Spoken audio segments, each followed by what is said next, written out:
Okay, so here are the results of that survey. I got about 100 replies to that appeal. There we go. BBC News #1, the most subversive programme on television as voted by Richplanet viewers. So I've got some comments here. These are comments from Richplanet viewers, they're not my comments. I can vouch for the demoralising effect it has on me. Often overhearing only a single sentence of the horrors bandied so professionally on any BBC News programme is enough to sink my mood, sometimes for the day. It goes without saying that BBC One News is the worst bit of behavioural nudging in a single programme. BBC News is the most corrupt and subversive broadcast in the world. EastEnders, like having an open sewer in your living room. EastEnders is stuffed with social engineering. I used to watch it, but then after a couple of years saw it again. Baby being taken from your young mother, married men acting like horny schoolboys. It demoralises the population to make them think that this is how most people live, or the younger generation, to implant the belief that security and stability aren't a part of the family anymore.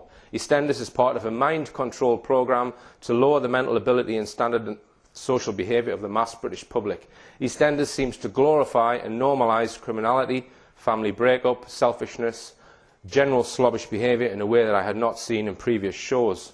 EastEnders is where it all started to change, and I have no doubt that the now deplorable BBC is complicit in the deliberate subversion of society. The BBC as a whole now seems to be a massive and expensive instrument of mind control. Coronation Street was quite light and fun in the late 1980s, but then seemed to turn nasty as well. The millions of people who watch this sort of drivel are being subtly mind controlled over decades to accept the sorts of behaviour which in the long term can only be detrimental to society as a whole.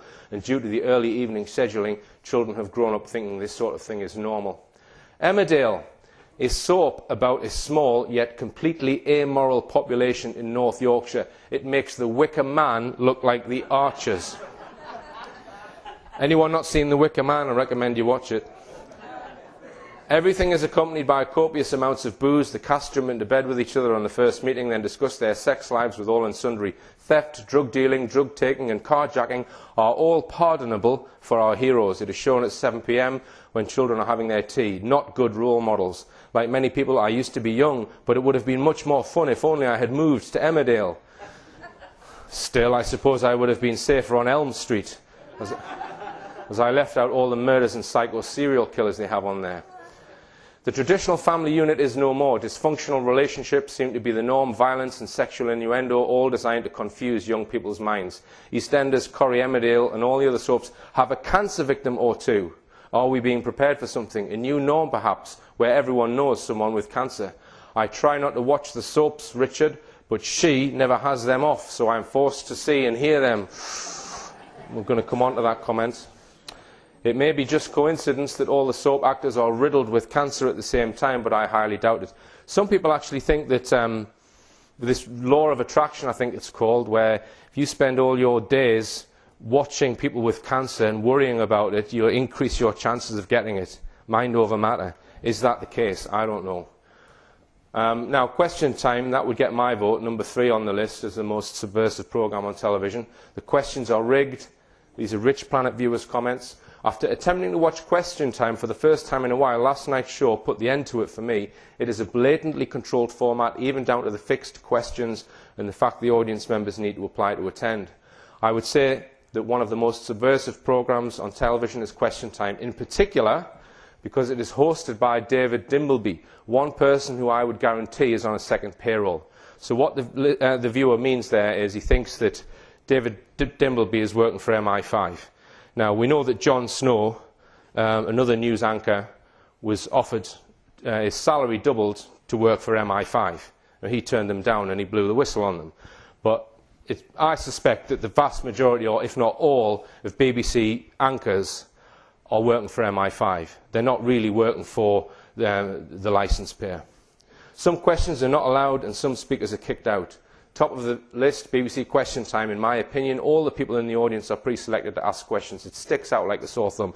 So they're saying that not just the person who reads out the question on the card to kick the debate off, they're saying that there's people planted in the audience.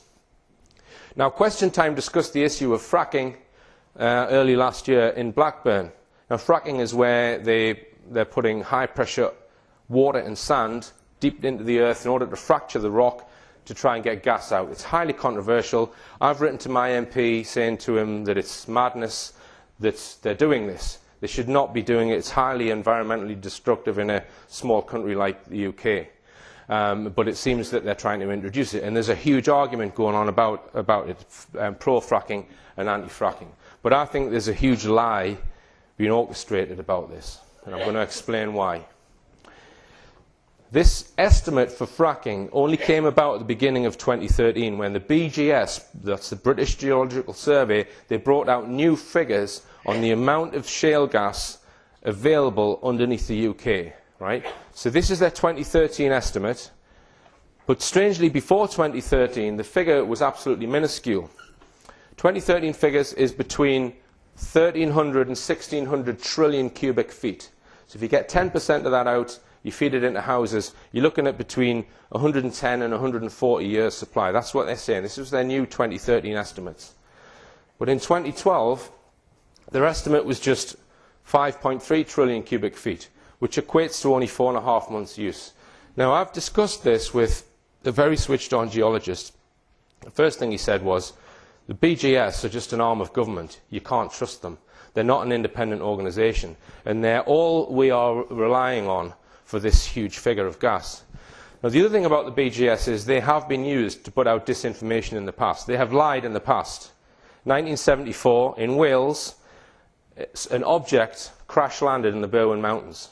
Right? The army were on top of it very, very quickly.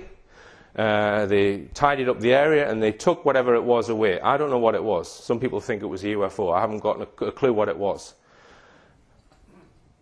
But the local people were very curious about it, so what the government did was they got the BGS to write bogus reports and tell people that it was an earthquake. There was no earthquake on the 23rd of January 1974 in the Berwyn Mountains. It was an object which crash-landed. Right? So the government rely on the BGS to put out their lies. So I question this figure hugely. The other thing the geologist said was there is no way you would be able to extract 10%. You're lucky if it's 1%, he said to me. So to me, this is a huge exaggeration. I would actually go as far to say that gas extracted from fracking cannot make any significant difference in the energy mix of the UK. I think it's just not viable, in my opinion. So the claims are being vastly exaggerated by this anti-fracking lobby, where they're putting blockades up at fracking plants. And they're trying to get the argument whipped up. In my opinion, the amount of realistically extractable gas is being grossly exaggerated. And I've been pondering over this question for quite some time now. Now, in my last talk, I suggested that it could be being done to create an investment bubble. This is where they get lots of investors to put their money into fracking technology, and then in 5 years' time they announce, well, there wasn't as much gas as we thought, and all that money is then stolen, effectively. But someone contacted me and they said, well, have you thought about currency wars, Richard? It could be linked to that.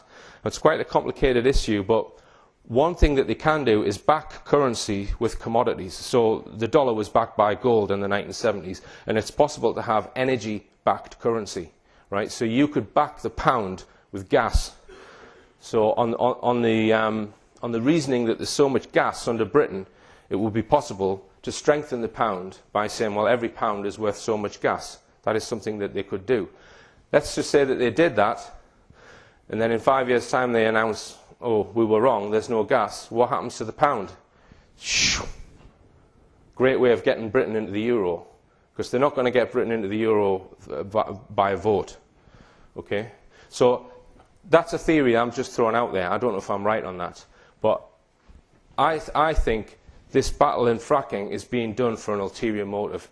And just watch this debate. Why can't communities affected by fracking have blocking powers as those offered to those near wind farms? Yes, and for people still confused about what fracking is, the word actually comes from fracturing rock.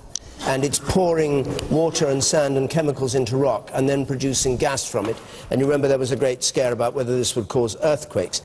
All right, so there's a little debate about it, and the fixed bit, I think is fixed, is at the end of the debate. There are two people, one in front of the other. I guess so he says two people, one in front of the other. There's three people with their hands up all together. There's a woman over here.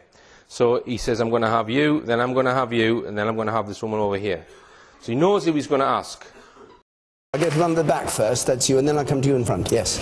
We need to take some tough decisions now on what we have as our future energy mix, because if we don't, we're going to have power cuts, we're going to have blackouts in the future, so we need to make those decisions now, rather than waiting, you know, another 20 years before starting. Are you in favour of fracking? I'm in favour of a large mix of different energy sources. Right, that's not a question. Is that what you would ask if you went on question time? I'm in favour of a large mix of energy sources. It's not the question I would ask. That is a contextual comment, in my opinion, which is a set-up for the next two questions. And you, sir? The northwest of England is obviously struggling really, really bad with this recession. This fracking is going to bring a lot of jobs into the area. It's going to give us security for a great number of years.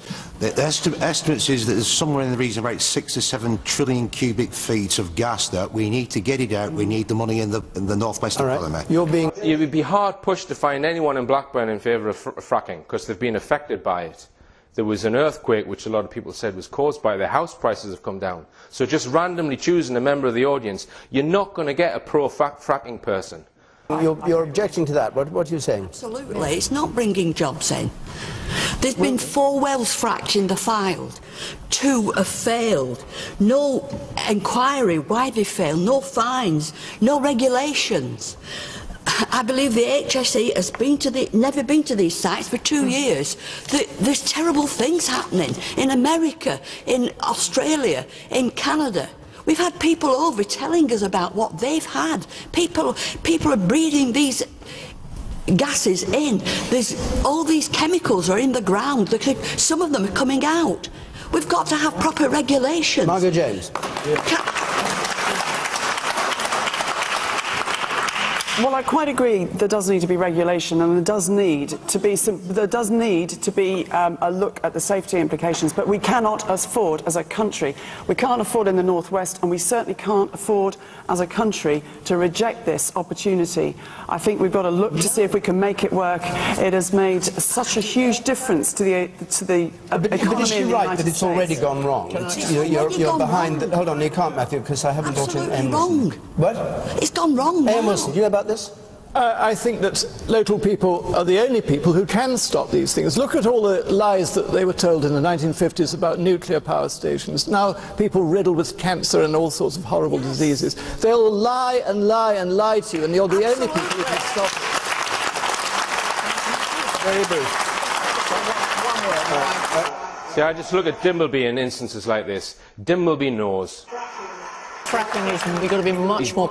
Manipulating that whole debate, Dimbleby. Some beneficial effect is we are a much smaller and much more heavily populated country, and in America they can do it well away from population centres. Okay. If you start doing it in the northwest, you get it rippling all the way up the valley. 1,500 feet away from a school. Exactly. Okay, well, we've aired the point, and... but we never get... why are we not getting our voices heard? Your voice... Everybody is not allowing it to be heard. Your voice has been heard by over 3... Now, compare that with 9/11 campaigners. Have you ever seen a 9/11 campaigner given that much voice on question time? No way. Or 7/7 or other issues? So, in my opinion, they need this argument for some reason. Maybe 3.5 million people right now, and I'm grateful you guys have do something. Well, I can't do anything, but you're okay. Our time's up for so, we're going to be in Edinburgh next week. We have I don't know what's going on with this fracking issue, but I smell a big pork pie.